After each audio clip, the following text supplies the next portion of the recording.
मुंबई शहर में एक वर्मा परिवार रहता है।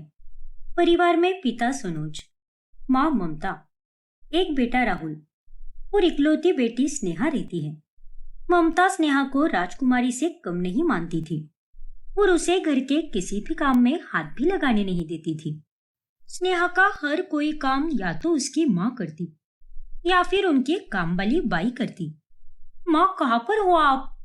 जल्दी आओ ना, मेरे सर में बहुत दर्द हो रहा है और कुछ बना कर दो मुझे, कुछ अच्छा सा, जैसे आप हमेशा बनाती हो ना, वही वाली कॉफी बना दो। अरे क्या हुआ मेरी लाडो तुझे? सुबह हुई नहीं कि तुझे सर दर्द होने लगा। वैसे आज तू इतनी जल्दी कैसे उठ गई?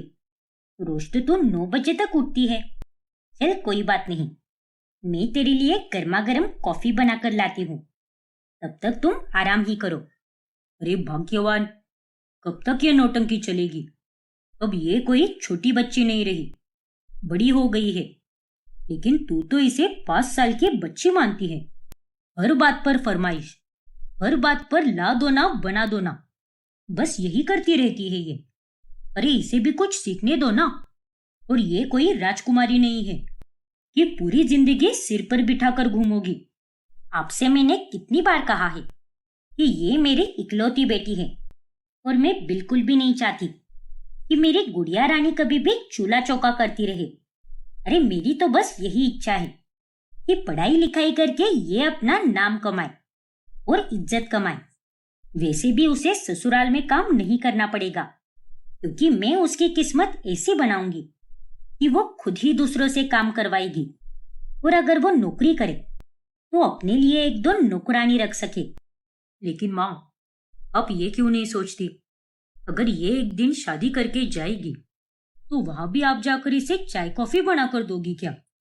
या ससुराल में भी इसे महारानी की तरह रखा जाएगा? देखो ना माँ, सब मुझे कितने ताने देते हैं। पता नहीं सबको ये क्यों लगता है कि मैं कुछ भी नहीं कर सकती। सच कहूँ तो यही बात है कि आप मुझसे इतना प्यार करती हो ना, इसीलिए सब मुझसे चलते हैं। नहीं बेटा, कोई नहीं चलता तुझसे और कोई नफरत भी नहीं करता। अरे ये सब तो बस अपनी चिंता जता रहे हैं। लेकिन तू तो मेरी जान है, मेरी इकलौती बेटी है, तो मैं तुझे दुख में कैसे देख सकती हूँ?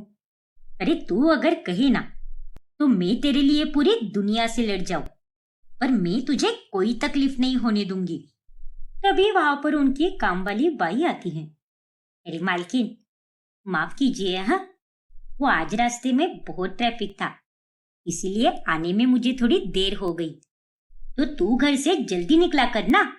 देख शकुंतला, मेरी बेटी कब से कॉफी मांग रही है, उसका सिर दर्द कर रहा है और तू यहाँ पर आराम से आ रही है।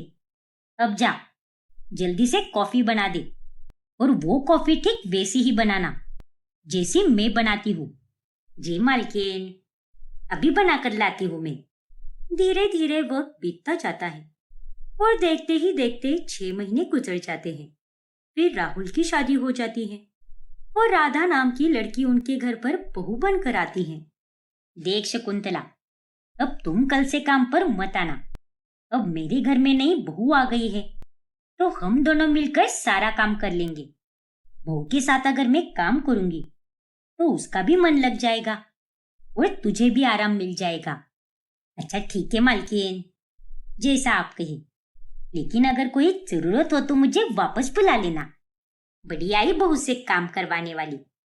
अब खुद की बेटी तो जैसी रानी लक्ष्मीबाई है, उससे तो एक गिलास पानी तक नहीं उठाना आता, और नई बहू के आते ही उसे नौकर बना दिया है इसने। अरे अभी तक तो उसके हाथ की मेहंदी भी छूटी नहीं है और ये औरत उसे काम करने के लिए कह रही है। इसीलिए लोग कहते हैं कि अपनी बेटी को महारानी बनाकर रखेंगे और बहू को बना देंगे नौकरानी। फिर शकुंतला वहां से चली जाती है। फिर बाद में, अरे भाभी, आज आप मेरे लिए पिज्जा और बर्गर बना दोगी क्या? उसे खाने का मेरा बड़ा मन कर रहा है। एकदम टेस्टी सा बना लो। ठीक है स्नेहा, तुम बैठो, मैं अभी बनाकर लाती हूँ। फिर राधा रसोई में जाती है और थोड़ी देर बाद में वो पिज्जा और बर्गर बनाकर स्नेहा के सामने रख देती है। वाह भाभी, क्या कमाल का बनाया है आपने ये। इतना टेस्टी खाना तो मैंने आज तक 5 स्टार होटल में भी नहीं खाया। और सच कहूँ तो मेरी तरफ से आपको 5 स्टार रेटिंग मिलती है। Thank you so much Sneha. वैसे मैंने सब कुछ बनाना सीखा है क्योंकि मुझे खाना बनाना बहुत पसंद है। वैसे तुम्हें क्या आता है बनाना? अरे भाभी, मुझे तो पानी तक उबालना नहीं आता और आप खाने की बात कर रही हो। ये तुम क्या कह रही हो स्नेहा? अब तुम 25 साल की हो गई हो तो तुम्हें खाना बनाना तो आना ही चाहिए ना। चुप कर बहू, और अपना ये बेफालतू का ज्ञान तू अपने पास ही रख। मेरी बेटी को ये सब सीखने की कोई जरूरत नहीं है। अरे आज तक उसने कभी खाना नहीं बनाया है और वो आगे भी नहीं बनाएगी। मैं तो बस इतना कहना चाह रही थी माँ जी कि हर लड़की को थोड़ा बहुत काम तो आना ही चाहिए ना। बस इसीलिए कह रही थी। और आज के जमाने में तो सिर्फ लड़की को ही नहीं बल्कि लड़के को भी खाना बनाना आना ही चाहिए। बस कर बहू, अभी कहा ना मैंने तुझे कि अपना ज्ञान तो अपने पास ही रख। अब इसके आगे मुझसे बहस करने की कोई जरूरत नहीं है। ममता की बातें सुनकर राधा चुप हो जाती है और वो उसे कोई जवाब नहीं देती। ऐसे ही वक्त बीतता जाता है और दिन ब दिन स्नेहा की फरमाइशें बढ़ती ही जाती है और राधा भी अपनी सास से डर कर उसकी हर एक बात मानती ही जाती है। फिर एक दिन ममता की सहेली माया घर पर आती है। कैसी हो तुम ममता? इतने दिनों बाद मिल रहे हैं ना हम। कैसा चल रहा है सब? ठीक तो है ना? सब ठीक है माया। तू बता कि तू कैसी है और यहाँ कैसे आना हुआ? मैं यहाँ पर खास एक काम से ही आई हूँ। दरअसल स्नेहा के लिए एक बहुत ही अच्छा रिश्ता आया है। बहुत ऊंचा खानदान है। लड़का अमेरिका में नौकरी करता है, लाखों की सैलरी है और इकलौता बेटा है। इसीलिए सोच रही थी कि तू हाँ कहे तो मैं बात आगे बढ़ाती हूँ। अरे वाह माया, तूने तो दिल खुश कर दिया मेरा। अरे मेरी बेटी तो वहां जाकर रानी के जैसी रहेगी, इसीलिए मेरी तरफ से तो हाँ है। लेकिन एक और बात है ममता, लड़के की माँ की एक शर्त है कि लड़की को खाना बनाना आना चाहिए क्योंकि वो खुद ही बहुत ही तीखा और मसालेदार खाना बहुत पसंद करती है। और अगर तुम्हारी बेटी को खाना बनाना नहीं आता तो शायद यहाँ पर बात बिगड़ सकती है। अरे नहीं नहीं, मेरी स्नेहा तो बहुत ही अच्छा खाना बनाती है। चटपटा पकवान तो उसकी खासियत है। वैसे ये पकोड़े तो कमाल के बने हैं। किसने बनाए हैं ये? अरे स्नेहा ने ही बनाए हैं। कॉलेज जाने से पहले वो बना कर गई थी। अरे वाह, अगर स्नेहा पकोड़े ही इतना टेस्टी बना सकती है तो बाकी का खाना भी जरूर अच्छा ही बनाती होगी। चलो, अब तो मुझे कोई टेंशन नहीं है। मैं बात को आगे बढ़ा सकती हूँ। हाँ माया, तू निश्चिंत रहे और इस बात को आगे बढ़ा दे। ठीक है ममता, चल अब मैं चलती हूँ। कल लड़के और उसकी माँ को लेकर आऊंगी। हाँ हाँ जरूर, मैं इंतजार करूंगी। पास ही खड़ी राधा ये सब सुन लेती है और वो तुरंत ममता के पास आती है। अरे माँ जी, आपने आंटी जी से झूठ क्यों बोला कि ये पकोड़े स्नेहा ने बनाए हैं? ये तो मैंने बनाए थे ना। अरे चुप हो जा तू। तू क्या मेरी बेटी की खुशियों से जलती है क्या? अब इतने बड़े घर से रिश्ता आया है और मैं ये बिल्कुल नहीं चाहती कि सिर्फ खाने की वजह से ये बात बिगड़ जाए। लेकिन माँ जी, किसी भी रिश्ते की नींव झूठ पर नहीं होनी चाहिए। अगर कल को लड़के वालों को सच पता चला तो हमारी बेटी को बहुत शर्मिंदगी उठानी पड़ सकती है। अरे ऐसा कुछ भी नहीं होगा। तुम बस कल तरह तरह के पकवान बना देना ताकि उसकी माँ उसे खाते ही हाँ कर दे। ठीक है माँ जी, जैसा आप कहो। फिर अगले दिन लड़के की माँ रितु और माया आती हैं। अच्छा हुआ जो आप आ गई। मैं कब से आप ही का इंतजार कर रही थी। अरे वाह, ये भिंडी के पकोड़े तो एकदम कमाल के लग रहे हैं और ये कचौरी चाट तो मेरी जान है। किसने बनाया है ये सब? अरे बहन जी, ये सब तो मेरी बेटी स्नेहा ने ही बनाया है। उसे खाना बनाना बहुत ही पसंद है, इसीलिए उसने कहा कि आज का सारा खाना तो वही बनाएगी। अरे वाह, तो आप तो ये बात पक्की ही समझ लीजिए, हमें आपकी लड़की बहुत पसंद आई। और स्नेहा बेटा, और क्या क्या बनाना आता है तुम्हें? स्नेहा कुछ भी नहीं कहती और चुपचाप अपना सर झुका लेती है। अरे शर्मा गई बहन जी, इसलिए कुछ भी नहीं बोल पा रही। चलो कोई बात नहीं, अब जब सब पसंद आ ही गया है तो हम ये शादी जल्दी करवा देते हैं। फिर कुछ ही दिनों में स्नेहा और विक्रम की शादी हो जाती है और जैसे ही पहली रसोई का दिन आता है तभी, देख बहू, मुझे मीठा खाना तो बिल्कुल नहीं पसंद, इसलिए जब मैं तुम्हारे घर पर पहली बार आई थी तब तुमने वो कचौरी चाट बनाई थी, तो अब भी तुम वही बनाओ। और हाँ, साथ में वो भिंडी के पकौड़े भी बनाए थे, तो वो भी बना देना। लेकिन माँ जी, आज तो मेरी पहली रसोई की रस्म है ना, इसलिए मैं हलवा बना रही थी। मैंने कहा ना तुझे बहू कि मुझे मीठा खाना बिल्कुल नहीं पसंद, तो वही बना जो तूने उस दिन बनाया था। इतना कहकर रितु वहां से चली जाती है और स्नेहा बहुत घबरा जाती है। हे भगवान, अब मैं क्या करूं? मुझे तो पानी तक उबालना नहीं आता। इतनी मुश्किल से तो मैंने हलवा बनाना सीखा था, लेकिन अब तो मुझे वो कचौरी चाट और भिंडी के पकोड़े बनाने हैं और उसके बारे में तो मुझे कुछ भी नहीं पता। एक काम करती हूँ, भाभी को ही कॉल करके पूछ लेती हूँ। फिर स्नेहा राधा को कॉल करती है। अरे भाभी, जल्दी जल्दी बताओ, वो भिंडी के पकोड़े और कचौरी चाट कैसे बनाते हैं? तो अभी अभी माँ जी ने मुझसे कहा कि आज उन्हें वही खाना है। लेकिन स्नेहा, आज तो तुम्हारी पहली रसोई की रस्म है ना, तो आज के दिन तो हलवा बनता है।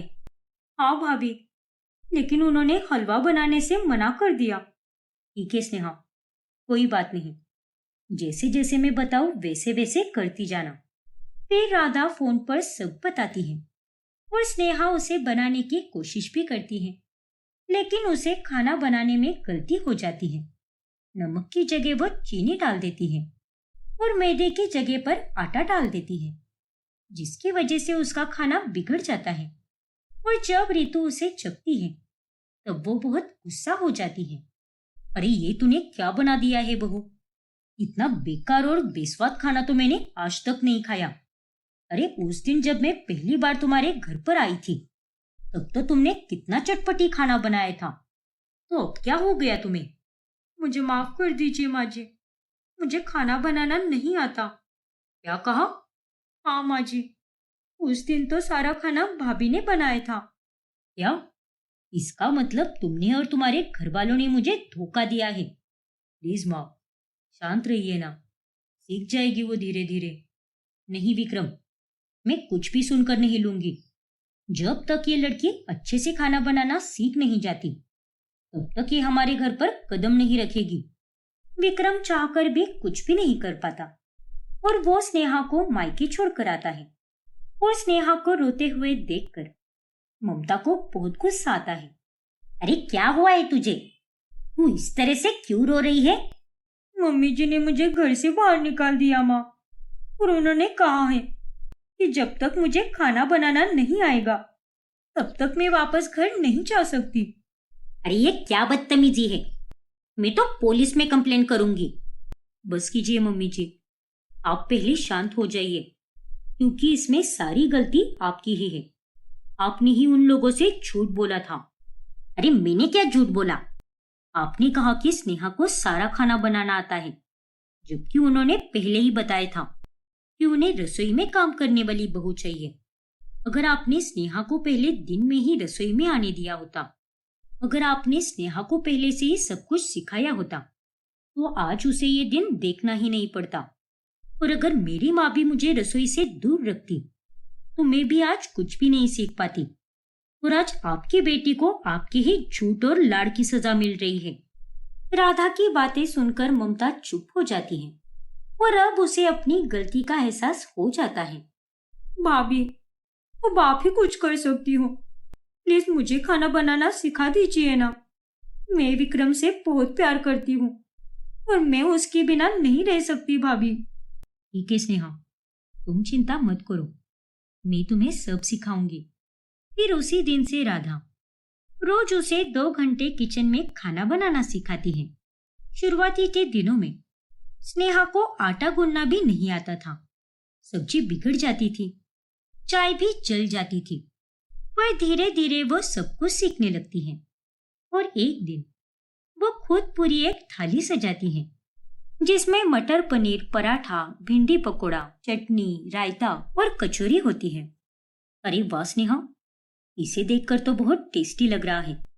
चलो अब इसे थोड़ा चखकर देखते हैं कि इसका स्वाद कैसा बना है। फिर जैसे ही राधा एक चीज अपने मुंह में डालती है, उसे बहुत खुशी मिलती है। वाह स्नेहा, तुमने तो कमाल कर दिया। तुम्हारा हर पकवान एकदम स्वादिष्ट, चटपटा और दिल जीतने वाला बना है। और अब तो तुम्हारी सास तुम्हारे हाथ के खाने की दीवानी बन जाएगी। शुक्रिया भाभी, लेकिन ये सब सिर्फ आपकी ही मेहनत और प्यार का नतीजा है, वरना मैं तो कुछ भी नहीं सीख पाती। मुझे माफ कर दे स्नेहा बेटा, मेरे लाड प्यार ने ही तुम्हें ये दिन दिखाया है। अगर मैंने तुझे ये सब पहले ही सिखा दिया होता तो आज तुम्हें ये कष्ट सहना ही नहीं पड़ता। अरे नहीं माँ, वो सब तो आपका प्यार था ना, और जो हुआ वो हुआ। लेकिन अब तो मैं सीख गई हूं ना, और इसी बात की मुझे बहुत खुशी भी है कि ये सब मैंने अपनी मेहनत से सीखा है। फिर उसी दिन स्नेहा अपने ससुराल लौट जाती है और हर दिन वो नए नए पकवान बनाकर अपने घर वालों का दिल जीतती है।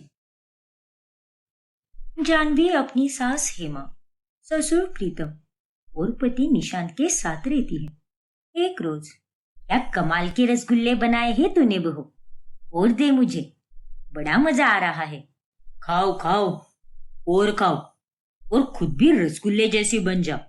अरे तुम्हारी जरा बाकी सहेलियों को देखो, इस उम्र में भी कितनी अच्छी दिख रही है वो, और तुम तो बस फैले जा रही हो। एक जमाना था जब तुम्हारे सामने सारी हीरोइनें फेल हो जाती थी, और अब देखो। खैर छोड़ो, तुम्हें तो कोई फर्क भी नहीं पड़ता। अरे तुम तो ये सारी बातें बोलो ही मत, बड़े आए मुझे सुनाने वाले। और मैं जानती हूँ कि मैं जवानी में बहुत सुंदर लगती थी, और तब मेरे पीछे बहुत से लड़के भी पड़े हुए थे। लेकिन तुम शुक्र मनाओ कि मैंने तुम जैसे लंगूर से शादी की, वरना आज तक तुम कुंवारे ही रह जाते। क्या तुमने मुझे लंगूर कहा? हाँ तो तुमने क्या सुना, सच ही तो कहा मैंने। इन दोनों की ये नोकझोंक देखकर निशांत और जानवी बहुत हंसते हैं। अरे बस कीजिए आप दोनों। और ये क्या है पापा, हर बार आप मम्मी को कुछ बोलती ही रहते हो। और नहीं तो क्या, फिर उन्होंने कुछ कह दिया तो आपको गुस्सा भी आ जाता है। अरे शांत हो जाओ और चुपचाप खाना खाओ। और बहू तू मुझे जल्दी से रसगुल्ले दे दे।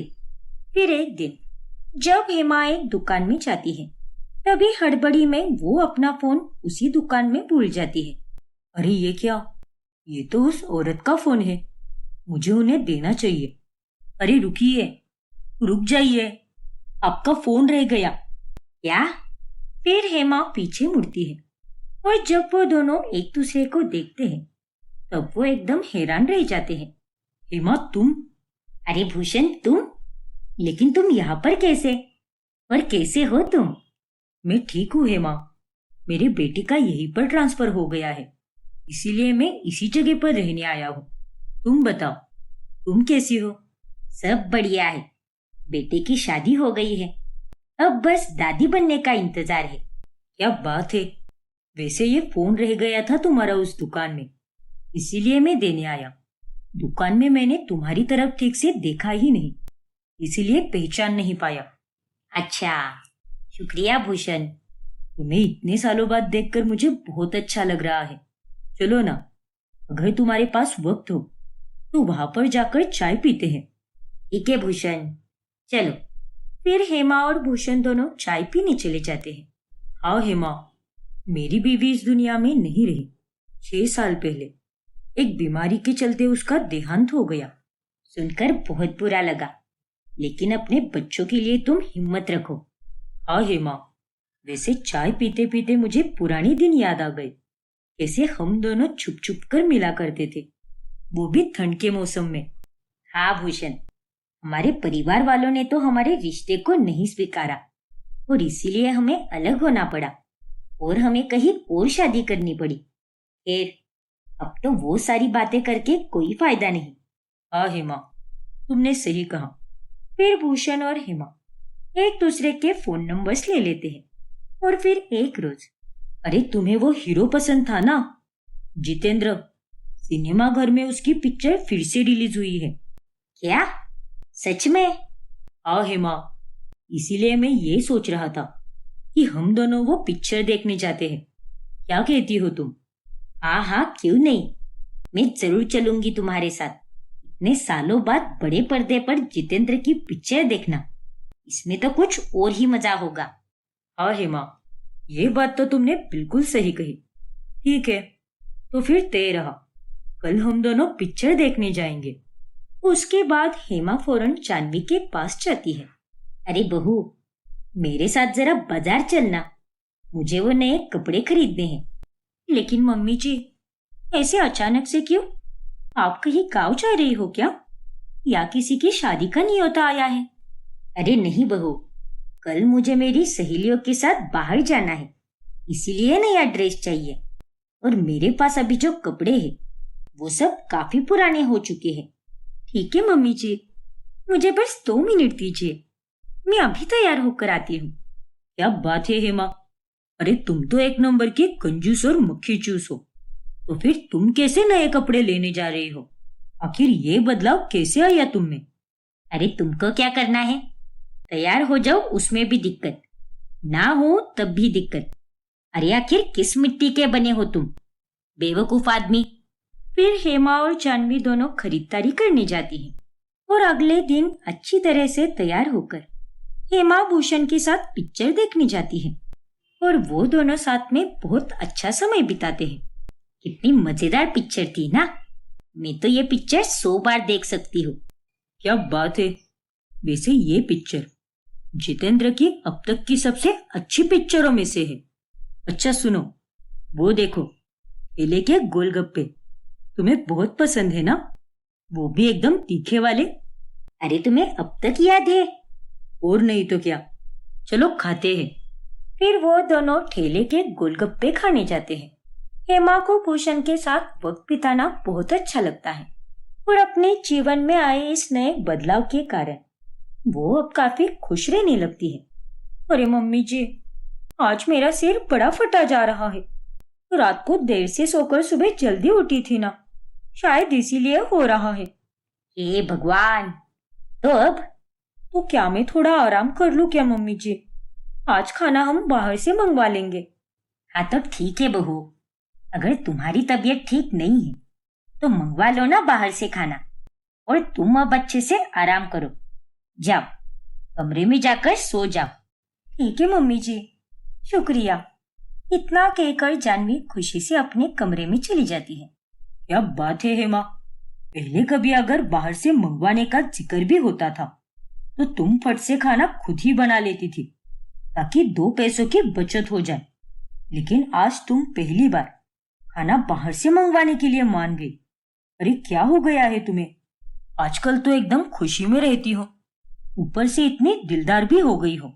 अरे मैं क्या इतनी बुरी हूँ क्या? तुमसे तो मेरी खुशी भी बर्दाश्त नहीं होती, और मैं तो हर वक्त ही खुश रहती हूँ। वो तो तुम्हारी आंखें हैं जो मुझे खुशी में नहीं देख सकती। हटो अब, दिमाग का दही मत करो। ऐसे ही एक दिन, क्या बात है मम्मी जी, साक्षात आप रसोई में आई हो, ऊपर से कुछ बना भी रही हो। आखिर ये चमत्कार कैसे हो गया? अरे इतना क्या बवाल मचा रही है तू? वैसी बात नहीं है मम्मी जी, लेकिन ये बताइए कि यह मजेदार पकवान बनाने का क्या कारण है? आज तो कुछ खास भी नहीं है, तो फिर आप ये क्यों बना रही हो? अरे निठल्ली लड़की, मैं और मेरी सारी सहेलियां एक दिन की पिकनिक के लिए जा रही है, इसीलिए हर कोई अपने अपने घर से कुछ ना कुछ बनाकर लाने वाला है, इसीलिए मैं ये पकवान बना रही हूँ। अरे वाह मम्मी जी, ये तो बड़ी अच्छी बात है। जाइए और खूब मजे कीजिए। लेकिन हेमा वो पकवान भूषण के लिए लेकर जाती है और उन्हें खाकर भूषण बहुत खुश हो जाता है। ओहो, पुराने दिन याद आ गए हेमा, कैसे तुम मेरे लिए छुप छुप कर डब्बा लाया करती थी। हाँ भूषण, मुझे भी। और आज भी कुछ नहीं बदला है, ना तो तुम्हारे हाथ के खाने का स्वाद और ना ही तुम। क्या तुम भी भूषण? अरे सच कह रहा हूँ बाबा। अच्छा ठीक है बाबा, अब चुपचाप खाओ। फिर एक रात जब निशांत नाइट शिफ्ट के लिए घर से बाहर निकल रहा होता है तभी अरे ये क्या, मम्मी इतनी रात गए बालकनी में, और वो तो इस वक्त किसी से बात कर रही है फोन पर। फिर अगले दिन निशांत ये बातें जानवी को बताता है। अरे तुम इतना क्या सोच रहे हो सकता है कि वो अपनी सहेली से बात कर रही होंगी। हाँ जानवी, मुझे भी वही लगा, इसीलिए मैं कुछ बिना बोले ही वहां से चला गया। वैसे भी मुझे ऑफिस जाने के लिए बहुत देर हो रही थी। अच्छा, लेकिन फिर भी जानवी, अरे कितनी रात हो चुकी थी, और अगर उन्हें बात ही करनी थी तो घर के अंदर भी तो कर सकती थी ना। उन्हें बालकनी में जाने की क्या जरूरत थी? ओफो निशांत, अब तुम कुछ ज्यादा ही सोच रहे हो। अरे तुम तो जानते ही हो ना, पापा जी तो 10 बजे ही सो जाते हैं और उनकी नींद खराब ना हो जाए, इसीलिए मम्मी जी बालकनी में जाकर बात कर रही होंगी। हाँ जानवी, शायद यही हुआ होगा। मैं भी कुछ ज्यादा ही सोच रहा हूँ। लेकिन जानवी और निशांत ये देखते हैं कि हेमा हर रात देर तक बालकनी में आकर फोन पर बातें कर रही है। फिर एक रोज, अरे मम्मी जी, आप रोजाना रात में किससे बात करती हो, वो भी 12-12 बजे तक? अरे बहू, वो हमारी सहेलियों में से एक सहेली विदेश गई है ना, तो वहां से फोन करती है हमें, और फिर हम सब एक साथ बात करते हैं। और तुझे तो पता ही होगा, अगर भारत में रात होती है तो विदेश में सुबह होती है, इसीलिए हम उससे रात में ही बात करते हैं। अच्छा, तो ये बात है क्या? खैर, इतनी देर तक मत जागा कीजिए, वरना आपकी सेहत पर बुरा असर पड़ सकता है। निशांत तो 12 बजे ऑफिस जाता है, इसीलिए हम दोनों तो जागे ही रहते हैं, और तभी उसने आपको देख लिया।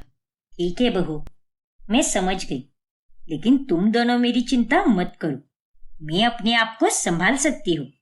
फिर ऐसे ही एक दिन भूषण हेमा को एक प्यारा सा तोहफा देता है, और उस तोहफे को देखकर प्रीतम एकदम चकित रह जाता है। ये तोहफा तुम्हें किसने दिया हेमा, और क्या है इसमें? खबरदार जो उसे खोलने की कोशिश भी की तो। ये मुझे मेरी एक खास सहेली ने दिया है, और इसे तो मैं आराम से खोलूंगी। वाह भाई वाह, आजकल तो तुम्हारी सहेलियां बड़ी मेहरबान हो रही है तुम पर। हाँ तो तुम्हारे पेट में दर्द क्यों हो रहा है? अरे मुझे तो याद भी नहीं कि तुमने मुझे आखिरी तोहफा कब दिया था। अरे तुम्हारी जेब से तो मेरे लिए 10 रुपए भी जल्दी नहीं निकलते, और बात करते हो तुम तो चुप ही बैठो, वही तुम्हारे लिए सही है। अरे जब देखो तब मुझे ही चुप कराती रहती हो, और आता ही क्या है तुम्हें? फिर एक दिन भूषण और हेमा कहीं दूर घूमने जाने का प्लान बनाते हैं। तभी हेमा अपनी सहेली से कहती है, देखना योगिता, अब तू ही मेरी मदद कर सकती है। मैं तेरा नाम लेकर जा रही हूँ, कहूंगी कि योगिता के गांव जा रही हूँ, और तब कहूंगी कि मैं योगिता के गांव जा रही हूँ 1 हफ्ते के लिए। और अगर मेरे घर वालों ने तुझे फोन करके पूछ लिया तो तू बता देना कि हेमा मेरे साथ ही है। अब क्या करूं, मेरे घर वाले तो समझने से रहे, लेकिन मुझे भूषण के साथ तो जाना ही है। तू फिक्र मत कर हेमा, आराम से जा तू, मैं हूं ना यहाँ पर। और हाँ, तू डर मत, थोड़ी ना तो कोई गलत काम कर रही है। योगिता और हेमा दोनों वीडियो कॉल पर बातें कर ही रहे होते हैं कि उनकी ये सारी बातें प्रीतम सुन लेता है, और फिर बाद में, अरे लानत है तुम पर हेमा, इस उम्र में ये अफेयर वगैरह करना शोभा देता है क्या तुम्हें? अरे तो फिर किस उम्र का इंतजार करूं मैं? मेरे पापा ने तो मेरे और भूषण के रिश्ते को नहीं स्वीकारा और मुझे तुम्हारे गले बांध दिया। आगे सास ससुर के दबाव में आकर पूरी जिंदगी काटी, और अब तो वो भी चले गए, और अब दादी बनने की उम्र हो चुकी है, तो अब मैं किस उम्र की राह देखूं? सारी जिंदगी तो दूसरों का ही सोचती रही, लेकिन मेरी खुशियों का क्या? लेकिन मम्मी जी, आपको खुश रहने से कौन रोक रहा है? और आप इस उम्र में बॉयफ्रेंड रखोगे तो कैसे चलेगा? कल को हमारे बच्चे होंगे, और उन्हें जब ये पता चलेगा तो उनकी परवरिश पर कितना बुरा असर पड़ सकता है। और नहीं तो क्या मम्मी, अरे ये आप क्या कर रही हो? अरे तुम क्या जरा पागल हो गई हो क्या? जैसा तुम सोच रहे हो वैसा कुछ भी नहीं है। भूषण कोई मेरा बॉयफ्रेंड वगैरह नहीं है। क्या? और नहीं तो क्या। अरे मैं तो अब भी तुम्हारे पापा से ही प्यार करती हूँ और हमेशा करती रहूंगी, फिर चाहे वो कैसी भी हो। आखिर इनके साथ मैंने अपनी आधी जिंदगी गुजारी है। अगर तुम मुझसे प्यार करती हो तो फिर उस नालायक आदमी के साथ घूमने क्यों जा रही थी? और रात में तुम उसी के साथ बात करती हो ना? और वो तोहफा भी तुम्हें उसी ने दिया होगा। क्यों? सही कहा ना मैंने? अरे मैं अगर किसी आदमी के साथ घूमने जाऊं, रात में बातें करूं या फिर वो मुझे तोहफे दे दे, तो उसका मतलब ये थोड़ी ना है कि उसके और मेरे बीच में कुछ चल रहा है। हाँ, ये बात सच है कि एक वक्त पर हम दोनों एक दूसरे को बहुत पसंद करते थे, लेकिन उस बात को अब सालों बीत गए हैं और अब हम दोनों बस अच्छे दोस्त ही हैं, बाकी कुछ भी नहीं है हम में। लेकिन मम्मी, अगर ऐसा कुछ भी नहीं था तो आपने हमसे ये बात क्यों छुपाई? क्योंकि मैं जानती हूँ कि तुम लोगों की सोच कितनी दबी हुई है। अरे इस समाज में एक औरत और एक आदमी के रिश्ते पर हमेशा सवाल उठाए जाते हैं, फिर चाहे वो जवान हो या बूढ़ा हो। इसीलिए मैंने भी ये बात तुम लोगों से छुपाई। अच्छा, तो अब आगे का क्या है? आगे भी तुम उसे ऐसे ही मिलती रहोगी क्या? अरे नहीं बाबा, अब ये लुका छुपी करने की क्या जरूरत है? जब आप सबको पता चल ही चुका है तो अब से मैं उसे यहीं पर बुलाया करूंगी, फिर सभी साथ मिलकर मस्त गप्पे मारेंगे। हेमा की ये बातें सुनकर प्रीतम, जानवी और निशांत अपना सर पकड़ लेते हैं। चलो माँ जी, मैं निकल रही हूँ, आज मुझे काफी लेट हो गया है। अरे ओ महारानी, पहले सारा काम कर ले, उसके बाद ही चली जा। लेकिन माँ जी, मैंने सारे काम तो कर दिए हैं, अब क्या बाकी है? एक काम बचा हुआ है, तूने मेरी साड़ी इस्त्री की ही नहीं। अरे तू जानती है ना, मैं तेरी तरह कोई छोटी मोटी प्राइवेट नौकरी पर नहीं जाती हूँ। मैं तो एक बड़ी पोस्ट वाली सरकारी नौकरी पर जाती हूँ, इसीलिए मुझे सर से पांव तक एकदम अच्छे से तैयार होकर जाना पड़ता है। ओफो माँ जी, बात बात पर ताने दिए बगैर आपका खाना हजम नहीं होता क्या? वहां पर बॉस और पूरी टीम मेरा इंतजार कर रही होगी, क्योंकि आज एक बहुत ही इम्पोर्टेंट मीटिंग है। अरे कुछ नहीं होगा, बड़ी सयानी मत बन, बॉस और पूरी टीम इंतजार कर रही होगी। आई बड़ी, अरे मेरी नौकरी देख, मेरे जाते ही लोग मुझे सलाम ठोकते हैं। अब जा, जल्दी से मेरी साड़ी इस्त्री करके दे दे और फिर अपनी उस प्राइवेट नौकरी पर जाना। अब ना चाहकर भी युविका को कमला की साड़ी को इस्त्री करना ही पड़ता है, और इधर कमला को अपनी सरकारी नौकरी पर बहुत घमंड होता है। फिर रात में, आज का दिन तो मेरा बहुत ही अच्छा गया। शहर के सबसे बड़े और नामांकित लोगों के साथ उठना बैठना हुआ मेरा। अरे वाह माँ, क्या बात है। ये लीजिए माँ जी, आप दोनों के लिए मसाला छाछ। अरे भाभी, मुझे खाने के बाद आज मीठे में फालूदा बनाकर दो ना, ये छाछ वास मुझे नहीं चाहिए। हाँ बहू, मुझे भी फालूदा खाने का बहुत मन कर रहा है। माँ जी, अनन्या, आप दोनों ने मुझे समझ के रखा है। मैं भी एक इंसान हूँ, कोई मशीन नहीं। अरे ऑफिस में दिन भर काम करके मैं थक जाती हूँ, और अब जो बनाकर दिया है उसे चुपचाप खा लीजिए। ऐसे इन वक्त पर नई नई फरमाइशें मत कीजिए। अरे तो फिर छोड़ देना अपनी नौकरी, तुझे 1000 बार कह चुकी हूं मैं। या तो घर पर बैठ या फिर सरकारी नौकरी कर। ये प्राइवेट नौकरी करके कुछ फायदा नहीं होने वाला, बस मजदूरों की तरह काम करवाते रहते हैं, और हाथ में क्या मिलता है? बस नाम की थोड़ी बहुत सैलरी। हाँ भाभी, माँ बिल्कुल सही कह रही है। अब देखिए ना, भैया भले ही दूसरे शहर में रहकर सरकारी नौकरी करता है, लेकिन उनकी तनख्वाह कितनी ज्यादा है। इसीलिए मैं भी अपनी सरकारी एग्जाम की तैयारी पूरे जोश के साथ कर रही हूँ। आशा है कि अच्छे नंबर्स के साथ पास हो जाओ। जरूर होगी बेटी। अरे आप दोनों को तो बस एक ही बात बोलनी आती है, और कुछ नहीं आता। लेकिन मैं एक ही जवाब 1000 बार नहीं दे सकती। खैर, मुझे आप दोनों के मुंह बिल्कुल नहीं लगना, इससे अच्छा तो मैं फालूदा ही बना दूं। मेरा तो नसीब ही खराब है। अरे तेरा नसीब नहीं, दिमाग खराब है। पहले उसे ठीक कर और जिंदगी में सही फैसले ले, फिर देखना सब कुछ ठीक हो जाएगा। फिर युविका अपने पति से इस बारे में बात करती है। अरे युविका, इसमें गलत क्या है? माँ बराबर ही तो कह रही है। मैं भी तो सरकारी नौकरी पर हूँ।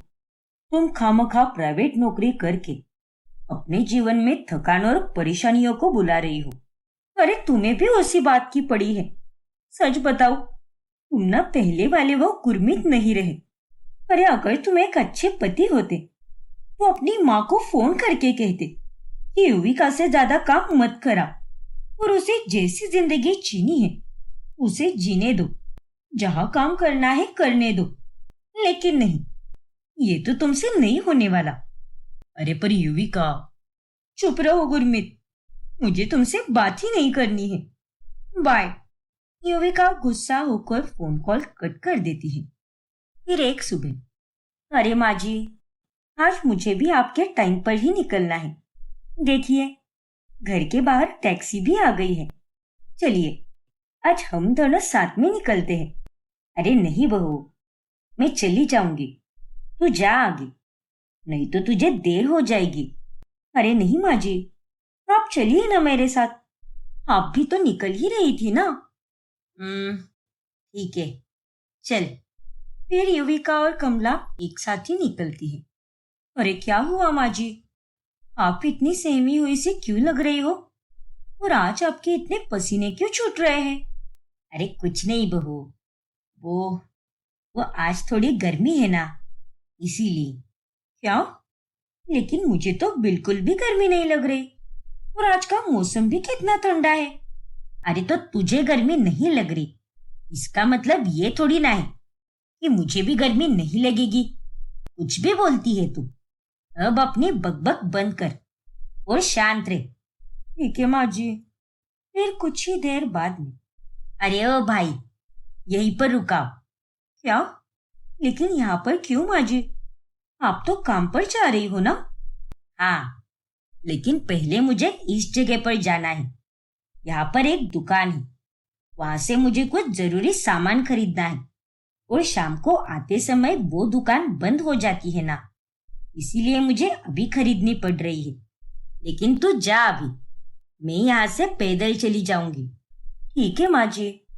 फिर कमला चली जाती है। ये माँ जी का बर्ताव आज कितना अजीब सा था। खैर, मुझे क्या करना है, चलिए भैया। फिर युविका भी वहां से चली जाती है। फिर अगले दिन, अरे बहू, कल घर पर गांव से मेहमान आने वाले हैं। वो लोग सुबह आएंगे और रात तक चले जाएंगे। उनकी खातिरदारी में कोई भी कमी नहीं रहनी चाहिए। वैसे कल तो तेरी छुट्टी ही है, तो तू सारे काम आराम से कर पाएगी।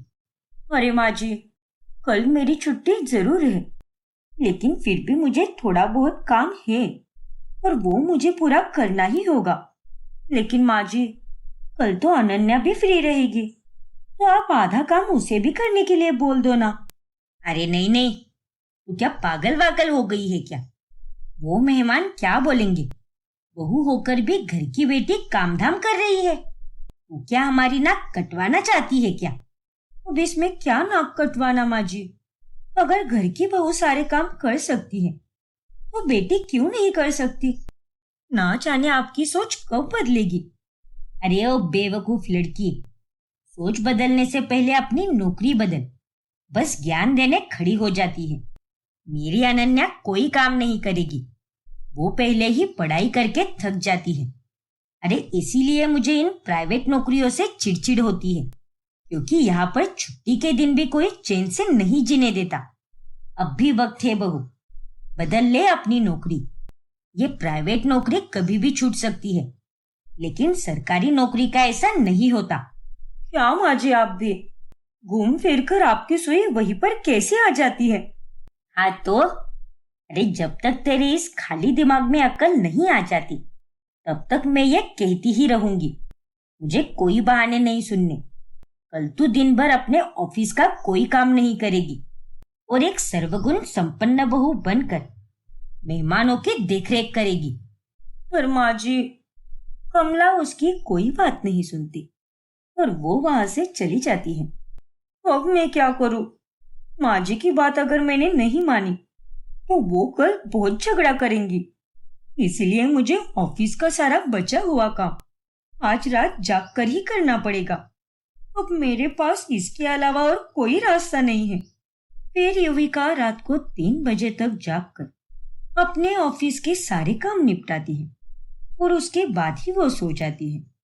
फिर अगली सुबह, हे भगवान, 2 घंटे में मेहमान आने वाले हैं और अभी तक बस ये 2 पकवान ही बने हैं। अरे कितनी नालायक है तू।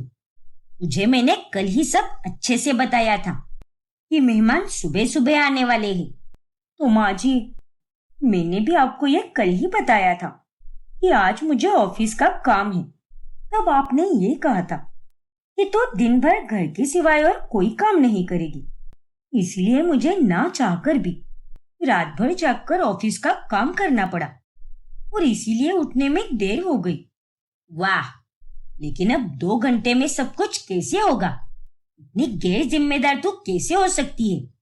देखिए माँ जी, भाषण देने की जगह आकर मेरा हाथ पटाइए, लेकिन नहीं, वो तो आपसे होने से रहा। अरे तेरा काम मैं क्यों करूं? मैं कोई तेरी देवरानी या जेठानी हूं क्या? मैं तेरी सास हूँ, सास। तो फिर यहाँ से चली जाइए। अगर आप यहाँ पर मेरे सर पर बैठकर चिल्लाती रहोगी तो यहाँ पर कोई काम नहीं होगा। फिर कमला वहां से निकल जाती है और जैसे तैसे युविका 2 घंटे में सारा खाना बना देती है और जल्दबाजी में काम करने के कारण उसका हाथ जल जाता है। फिर बाद में जब वो गुरमीत से वीडियो कॉल पर बात कर रही होती है, तभी, हे भगवान, जाकर डॉक्टर को दिखाओ ना। झूठी फिक्र करने की कोई जरूरत नहीं है, मैं ठीक हूँ। बोलो, क्यों किया है तुमने मुझे वीडियो कॉल? अरे युविका, एक अच्छी सरकारी बैंक में नौकरी कर लो ना। सभी ने एग्जाम की तैयारियां भी शुरू कर दी है, तुम भी कर लो। आज जो कुछ भी हुआ है वो सब तुम्हारे देर तक जागने के कारण हुआ है। छुट्टी के दिन भी तुम्हें आज काम करना पड़ा। देखो, मैं तुम्हें लिंक भेज रहा हूँ, तुम वो फॉर्म भर दो, छोड़ दो अपनी ये नौकरी और शुरू कर दो एग्जाम की तैयारी, ठीक उसी तरह जैसे अनन्या कर रही है। बस बहुत हुआ गुरमीत, आज के बाद मुझे इस बारे में और कुछ भी नहीं सुनना है।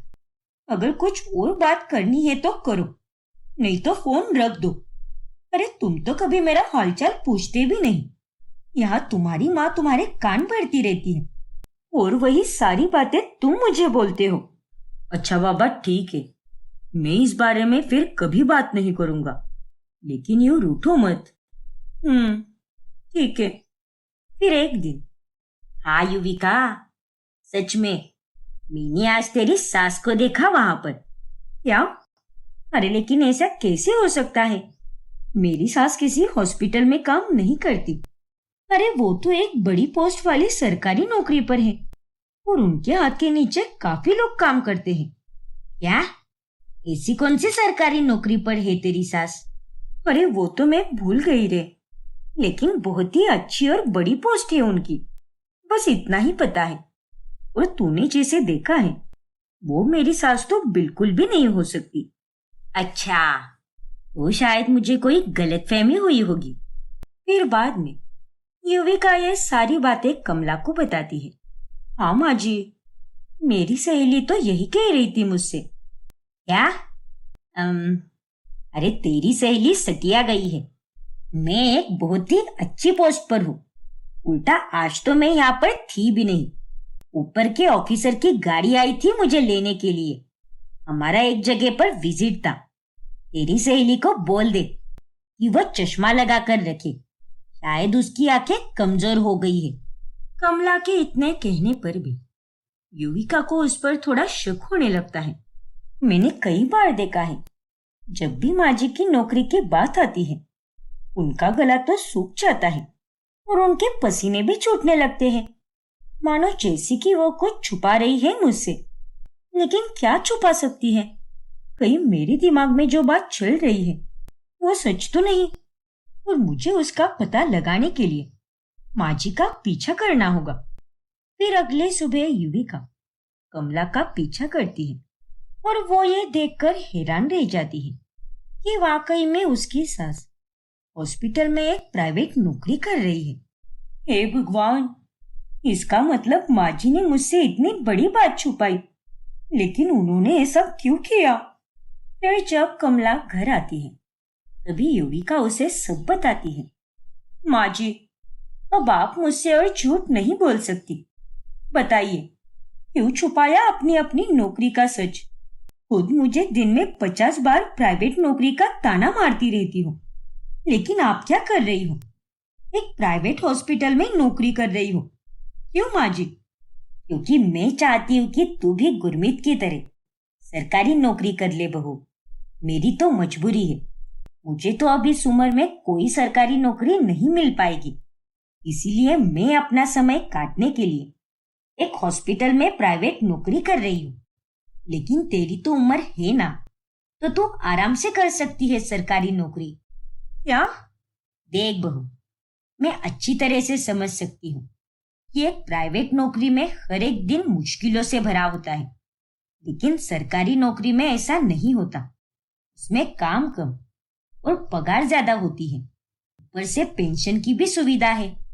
इसीलिए तू ये सब करना छोड़ दे और अनन्या की तरह सरकारी एग्जाम की तैयारी कर।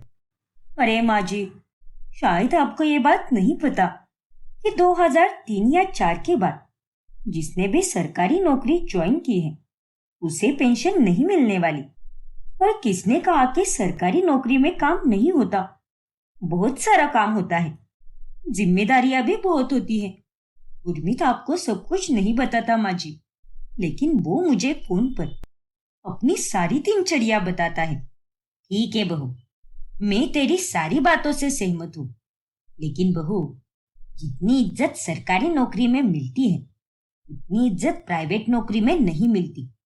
पैसा तो हर कोई कमाता है, लेकिन उसके साथ इज्जत कमानी भी बहुत जरूरी है। मेरी बात को समझ बहू, मैंने सहा है सब कुछ। भले ही तेरी पेंशन ना आए, पर तू समाज में अच्छी इज्जत तो कमा पाएगी। कमला की बातों को सुनकर अब युविका सोचने लगती है। ठीक है माँ जी, अगर आप इतना कह रही हो तो आपके मन को रखने की खातिर मैं सरकारी नौकरी जरूर करूंगी और कल से ही मैं अनन्या के साथ आने वाली एग्जाम की तैयारी शुरू कर दूंगी। और शुक्रिया माँ जी, आपने मुझे बहुत बड़ी बात समझाई है। युविका की बातें सुनकर कमला भी बहुत खुश हो जाती है और अगले दिन से ही युविका अनन्या के साथ एग्जाम की तैयारी शुरू कर देती है।